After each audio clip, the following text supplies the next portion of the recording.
अस्सलामुअलैकुम, मैं Shahid Syed, NLP coach and mind healer, एक नए मौजू के साथ हाजिर खिदमत। दिमाग के बीच में छुपा हुआ नन्हा सा गदूद एक पुरस्कार राज है। साइंसदानों के मुताबिक ये गदूद मेलाटोनिन नामी हार्मोन पैदा करता है, जो न सिर्फ नींद के चक्कर को कंट्रोल करता है बल्कि रूहानी बेदारी और लामहदूद सलाहियतों का दरवाज़ा भी खोलता है।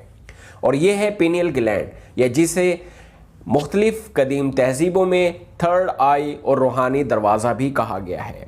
पीनियल ग्लैंड को कदीम मिस्र में आई ऑफ हॉरस से जोड़ा गया है। हिंदू मत में इसे आगिया चक्रा कहा जाता है और सूफीज़म में इंसान के अंदरूनी राजों को दरियाफ्त करने का जरिया, एक ऐसा रास्ता जो आपको कायनात की गहराइयों से जोड़ सकता है। पीनियल ग्लैंड सिर्फ आपका एक बॉडी पार्ट नहीं है, बल्कि ये आपकी रूहानी बेदारी और तख्लीकी सलाहियतों का जरिया है। जब ये मुतहर्रिक होता है तो आपकी हैरत अंगेज फ़वायद हासिल हो सकते हैं, जैसे कि पुरसकून और गहरी नींद, सुपरनेचुरल पावर का एक्सपीरियंस, हाई इंटेंशन पावर्स, ज़हनी इर्तिकाज़, स्पिरिचुअल इंट्यूशन पावर्स की एक्टिवेशंस, यूनिवर्सल कॉन्शियसनेस के साथ जुड़ने का एहसास, ज़हनी दबाव, डिप्रेशन, एंग्जाइटी, स्ट्रेस का खात्मा और मुस्बत तवानाई का हसूल। और इतना ही नहीं बल्कि इसे एक्टिव करने से दिमाग की सफाई और फैसला साजी की कुव्वत में इजाफा होता है। हार्मोनल बैलेंस के ज़रिए जिस्मानी और रूहानी शिफायाबी मिलती है और मुस्तकबिल में झांकने की पावर, ख्वाबों के ज़रिए वाज़े इशारे पाने की सलाहियत बेदार होती है। और ये तमाम के तमाम फ़वाइद जिस्मानी सेहत को बेहतर बनाने के साथ साथ आपके रूहानी सफ़र को मज़ीद गहरा करते हैं। आइए जानते हैं कि मुख्तलिफ तहजीबों ने पीनियल ग्लैंड को कैसे समझा और इसे बेदार करने के लिए क्या क्या तरीके अपनाए। कदीम मिस्री तहजीब में पीनियल ग्लैंड को आई ऑफ हॉरस से तशबीह दी जाती थी। मिस्री सकाफत और रूहानियत में ये एक इंतहाई ताकतवर और मुक़द्दस अलामत के तौर पर मिस्र के देवता हॉरस की आँख की नुमाइंदगी करता था, जो रोशनी, शऊर, तहफ़्फ़ुज़ और शिफा की अलामत था। कदीम मिस्री फ़लसफ़े के मुताबिक हॉरस की दाईं आँख सूरज और दिन की रोशनी की नुमाइंदगी करती थी, जो जिस्मानी हकीकत और अक्ल की अलामत मानी जाती थी, जबकि बाईं आँख चांद और रात की रोशनी की नुमाइंदगी करती, जो रूहानी दुनिया, विजदान और गहरे शऊर की अलामत थी। मिस्री माहिरीन का मानना था कि ये गदूद जिस्म और रूह के दरमियान एक पुल का काम करता है और इसे बेदार करने से इंसान कायनाती शऊर और खुदाई हिकमत से जुड़ता है। मिस्री तहजीब में पीनियल ग्लैंड को मुतहर्रिक करने के लिए मखसूस रूहानी मशक़ें की जाती थी, जैसे कि सन गेजिंग की टेक्निक, जिसमें सूरज की रोशनी को रूहानी तवानाई माना जाता था। मिस्री पुजारी तुलुए आफ्ताब और गरूब आफ्ताब के वक्त अपनी आंखें बंद करके सूरज की रोशनी को अपने माथे के बीचों बीच महसूस करते और गहरे सांस लेते हुए इस रोशनी को महसूस करते हुए ये तसव्वुर करते कि रोशनी उनके जिस्म में तवानाई भर रही है। मिस्री पुजारी ये अमल मुराकबे की हालत में करते थे ताकि वो अपने पीनियल ग्लैंड पर तवज्जो को मरकूज करके हायर कॉन्शियस से जुड़ सके। दोस्तों, हिंदू मत के मुताबिक आगिया चक्रा यानी अजना चक्रा, जिसे थर्ड आई भी कहा जाता है, एक माथे के दरमियान की वो जगह जहां तिलक लगाया जाता है और रूहानी शऊर का मरकज समझा जाता है।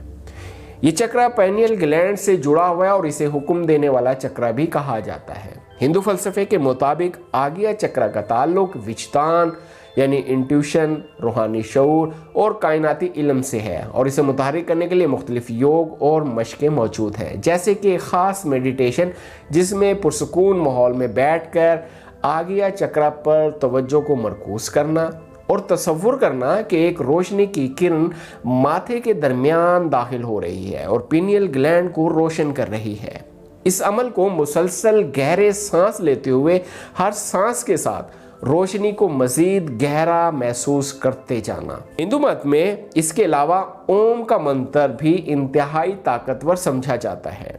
स्वामियों का मानना है कि ओम की आवाज़ गूंज पैदा करके पीनियल ग्लैंड को मुतहर्रिक करती है और आगे चक्रा को बेदार करती है। इस अमल को करने के लिए आंखें बंद करके सीधे बैठना और बार बार ओम के मंत्र को बोलते हुए उसके इर्ताश को अपने माथे के दरमियान महसूस करना। हिंदू मत में शक्ति चालना या कुंडलिनी योगा भी आज्ञा चक्र को फाल करने का एक ताकतवर तरीका माना जाता है। इस अमल में अपनी कुंडलिनी चक्र की तवानाई को रीढ़ की हड्डी के जरिए अपने आज्ञा चक्र तक लाया जाता है, जो पीनियल ग्लैंड को मुतहर्रिक करती है, और इसमें मखसूस सांसों की टेक्निक और आसन शामिल हैं। तेरातिक मेडिटेशन के नाम से शम्मा बीनी और नुक्ता बीनी की मशकें भी की जाती हैं, जैसे कि अंधेरे कमरे में एक शम्मा रोशन करके उसकी लो को मुसलसल देखते रहना जब तक आंखें पानी ना छोड़ दें, और इसी तरह आराम से बैठकर किसी भी एक नुक्ते या मकाम पर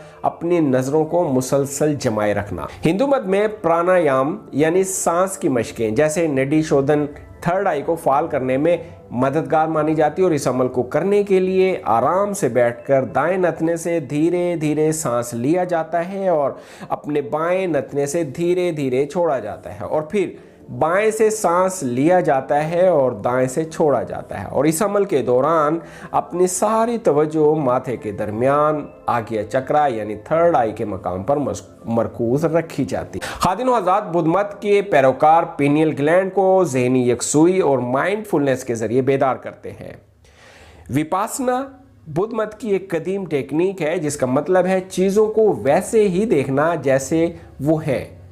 इसका बुनियादी मकसद ज़हनी सुकून, शऊर की बेदारी और गहरी खुदशनासी हासिल करना है। ये टेक्निक मुकम्मल तौर पर मुशाहिदे पर मबनी है।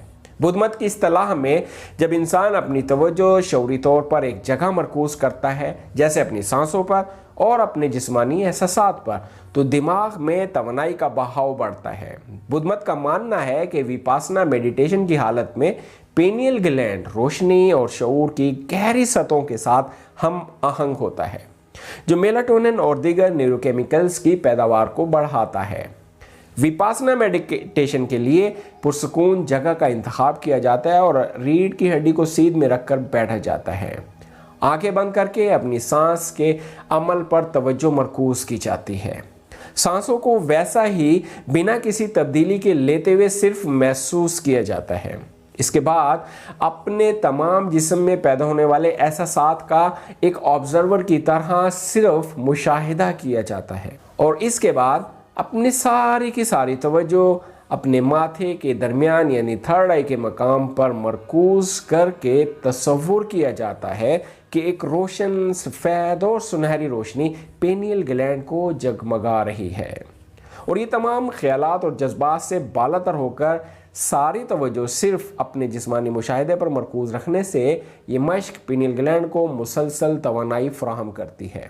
दोस्तों, जीन मत या जीनिज़्म एक कदीम रूहानी रवायत है जिसमें आत्मा यानी रूह की पाकीज़गी और केवल ज्ञान यानी मुकम्मल शऊर के हसूल के लिए गहरे मुराकबे, ये खुद शनासी और कर्मा की सफाई के लिए मखसूस तपस्या यानी रियाजत की टेक्निकें फराहम करती हैं।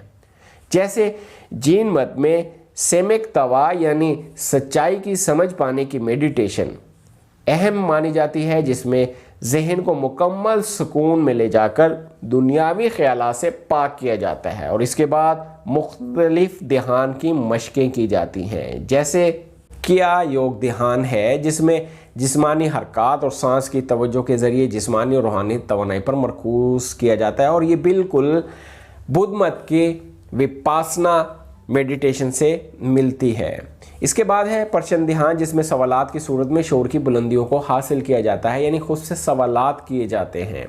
इसके बाद आता है सामंतरा ध्यान जिसमें मुकम्मल अंधेरे में बैठकर मुराकबा किया जाता है, जहां अपने हवास को बैरूनी दुनिया से मुकम्मल तौर पर हटाकर अपनी अंदरूनी रोशनी पर तवज्जो दी जाती है। इस अमल से दिमाग में मेलाटोनिन की पैदावार बढ़ती है जो कि पीनियल ग्लैंड को एक्टिवेट करने के लिए अहम मानी जाती है।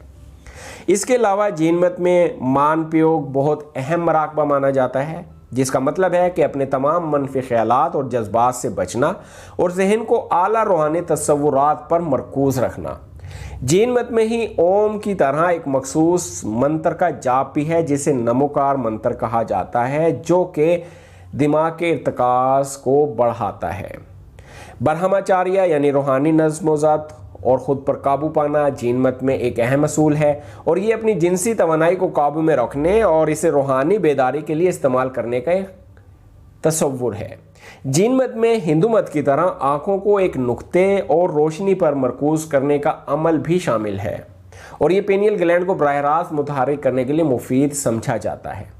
जीन मत में सांस की गहराइयों को और रफ्तार को कंट्रोल करने की भी मशक़ें की जाती हैं और अदम तशद्दुद और शुक्रगुजारी को भी रूहानी तरीक़े का अहम हिस्सा समझा जाता है। दोस्तों, अब बात करते हैं मुस्लिम सूफियों के तरीक़ेकार के मुताबिक पिनियल ग्लैंड को एक्टिव करने के तरीके। रूहानी उलूम में लताइफ सबा यानी 7 बातनी रोशनी या रूहानी औरा के तनाज़ुर में इसके फ़ाल होने की तरफ इशारे मौजूद हैं, जैसे कि ज़िक्र इलाही और नूर की मशक़ें यानी विजुअलाइजेशन ऑफ डिवाइन लाइट। सूफ़ी इस मशक़ को करने के लिए अपने जिस्मानी और रूहानी पाकीज़गी का एहतमाम करते हैं और हर नमाज के बाद 2 जानू बैठकर अल्लाह के नूर का तसव्वुर करते हैं और मुसलसल ज़िक्र के दौरान सूफ़ी अपनी सारी तवज्जो अपने कल्ब के साथ साथ पेशानी के उस दरमियानी हिस्से पर भी मज़कूर रखते हैं जहां रूहानी तवानाई को महसूस किया जा सकता है। ख़ास तौर पर अल्लाहु का विर्द और अल्लाहु नूरुस समावात वल अर्द का विर्द भी इसलिए अहम माना जाता है। इस्लाम में तहज्जुद की नमाज को बातनी तरक्की के लिए बहुत ज़्यादा अहमियत हासिल है और रूहानी बसीरत पाने के लिए इसका ख़ुसूसी एहतमाम किया जाता है। ये इबादत रात के वक्त की जाती है जब सुकून और खामोशी गालिब होती है और इंसान अपने शऊर के साथ गहरे लाशऊर की हालत में जाता है। तहज्जुद के वक्त नमाज अदा करके पुरसुकून होकर बैठा जाता है और इस दौरान पेशानी के दरमियान जो सजदे के वक्त ज़मीन से टच होता है उस मकाम पर अल्लाह के नूर की रोशनी और सुकून का तसव्वुर किया जाता है। ये वो ख़ास तौर पर सूरह नूर की आयत 35 अल्लाहु नूरुस समावात वल अर्द का विर्द करते हुए इस आयत पर तदब्बुर किया जाता है और ये अमल पिनियल ग्लैंड को भरपूर तवानाई देता है। तसव्वुफ में सूफियाना मौसीकी यानी समा के ज़रिए भी दिमाग के गहरे हिस्सों को हरकत दी जाती है। सूफियों का मानना है कि समा की मौसीकी की लहरें पिनियल ग्लैंड को मुतहर्रिक कर सकती हैं, जिससे रोशनी और बसीरत के तजर्बात मुमकिन होते हैं।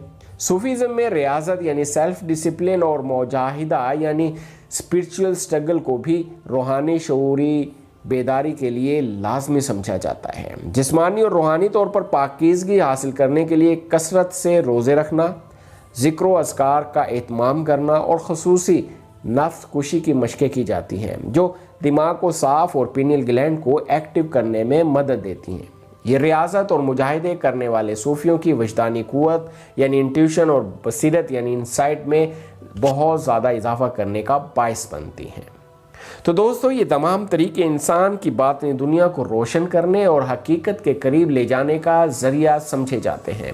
आपके पास ये ताकत है, ये गदूद है, ये ख़जाना है, आपके अंदर छुपा है।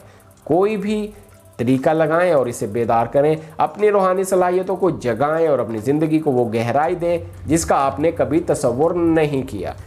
इससे अगली वीडियो में थर्ड आई को एक्टिवेट करने की एक ऐसी टेक्निक और प्रैक्टिकल गाइडेड मेडिटेशन करवाने वाला हूं जो साइंस और रूहानियात का हसीन इम्तिजाज है और जिसे दुनिया भर के लाखों लोगों ने इस्तेमाल किया है। अगर आपको ये वीडियो पसंद आई है तो इसे लाइक करें, कमेंट्स में अपने ख्यालात बताएं और अपने इस चैनल को सब्सक्राइब करें ताकि अगली शानदार थर्ड आई मेडिटेशन आपको मिल सके। हम आपके लिए मज़ीद ऐसे ही दिलचस्प और हैरत अंगेज़ मौज़ूआत लेकर आएंगे। याद रखें कि आपकी ताकत आपके अंदर है।